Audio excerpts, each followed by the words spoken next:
వర్షాకాలం వచ్చేసింది. సీజనల్ వ్యాధులు ఓ రేంజ్లో విజృంభిస్తున్నాయి. ఓవైపు డెంగ్యూతో జనం ఇబ్బంది పడుతుంటే మరోవైపు నార్వాక్ వైరస్ నరకం చూపిస్తుంది. చిన్నారులు, వృద్ధులే టార్గెట్గా విజృంభిస్తుంది. అసలింతకీ ఏంటి నార్వాక్ వైరస్? ఈ వైరస్ లక్షణాలు ఎలా ఉంటాయి? నార్వాక్ రాకుండా తీసుకోవాల్సిన జాగ్రత్తలేంటి?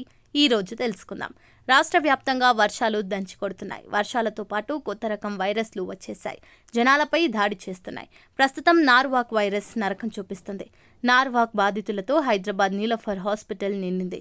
రోజురోజుకు బాధితుల సంఖ్య పెరుగుతుండటంతో ఆందోళన కలిగిస్తుంది. నగరంలో నార్వాక్ వైరస్ బెంబేలెత్తుస్తుంది.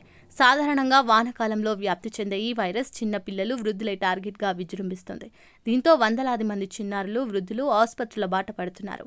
జ్వరం, వాంతులు, విరేచనాలు, డీహైడ్రేషన్, కడుపులో వాపు, తలనొప్పి, ఒళ్ళు నొప్పులతో హాస్పిటల్స్కి క్యూ కడుతున్నారు. బాధితుల్లో ఎక్కువ మంది చిన్నారులే ఉండటం మరింత ఆందోళన కలిగిస్తుంది.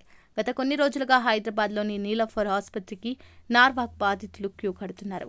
లక్షణాలు తీవ్రంగా ఉంటే ఆసుపత్రిలో చేర్పించే చికిత్స అందిస్తున్నారు వైద్యులు.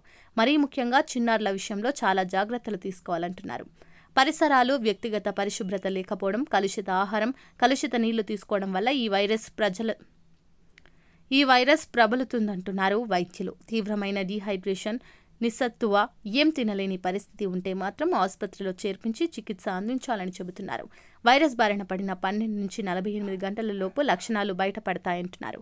ఈ వైరస్ ఒకరి నుంచి మరొకరికి సోకుతుంది కాబట్టి ఈ వానాకాలంలో చాలా జాగ్రత్తగా ఉండాలని హెచ్చరిస్తున్నారు.